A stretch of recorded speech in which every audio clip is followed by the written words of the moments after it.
Quando qualcuno ti fa proprio quella domanda che desideravi, quando qualcuno tocca il punto centrale della questione, in napoletano ha grattato proprio a domo prureva. Si è grattato proprio nel punto esatto in cui tenevo il prurito. Sì, perché di solito quando qualcuno ti gratta, per esempio sulla schiena, raramente riesci a trovare il punto esatto. Sai, quel punto dove non riesci a arrivare da sopra oppure nemmeno da sotto. Beh, in quel caso spesso è che ti sta cellechianna a bella ambriana, che chissà che cosa hai fatto e ti sta lei che si sta vendicando, ti fa prudere proprio in quel punto che non riuscirai mai a raggiungere. Insomma, oggi avete capito che parliamo di prurito in lingua napoletana.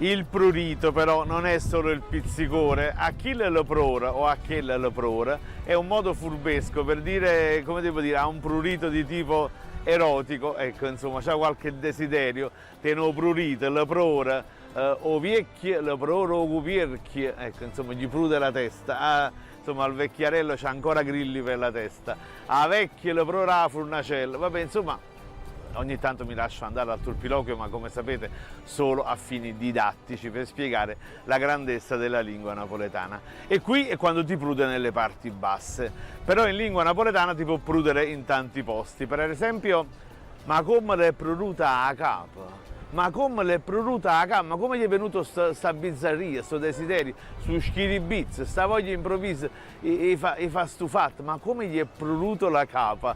Come devo dire, anche se in generale a chi le prora a capo si può usare pure come a dire chi le tiene sempre a capo a pazziare, c'ha sempre voglia di pazziare, lo prora a capo. Dunque gli prude là, gli prora capo, lo proro naso, Achille lo proro naso, è meglio stargli lontano perché uno che gli prude il naso è un cattivo soggetto, è un attaccabrighe, è uno di quelli proprio litigiosi, pericolosi.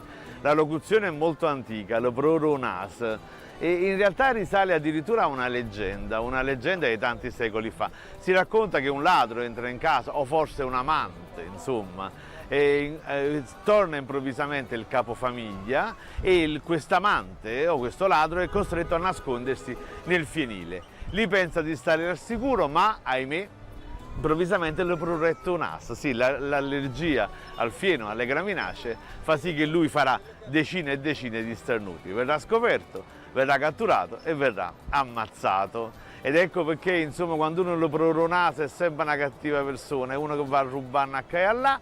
Ed ecco perché anche Salvatore Di Giacomo, in Die Spingolo francese, può fare quella meravigliosa frase in cui dice ricette bello mie, chi stiu paese, a chi le proronas, moraccis. Quando un ragazzo è molto vivace, irrequieto, a chi le proromaz, ma come le produto maz, in questo caso il lato posteriore, come se avesse dei fuochi artificiali, delle botte nel sedere. Infatti c'è un altro detto che dice chi le tiene i fruvoli in domaz, cioè c'è i fuochi artificiali nel culo. Anche in questo caso però lo proromaz c'ha sempre voglia di scherzare. Insomma, in lingua napoletana può pruderti da mille posti, ti può prudere là, ti può prudere la capa, il naso, ti può prudere il culo, lo proreriente, ma proreriente quando c'hai i morsi della fame, insomma, te li fanno tremolare. Oppure, ecco il finale, ti prorere in mano, quando qualcuno ti provoca, no? Ti provoca de sfruculeo pasticciotto e ti fa venire veramente voglia, come devo dire,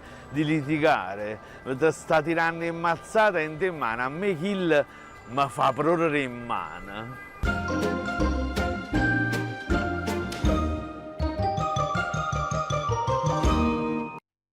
Nessuno nasce imparato, o cane mozzo stracciato, è bella a fuoco in coppa monnezza. O Calendario Napoli 2025, 365 modi di dire, commentati sarcasticamente, diciamo, da Amedeo Colella e il Chiattone, e con tutti i cartelli di Pasquale De Stefano, ovvero Pascalo Nummarara.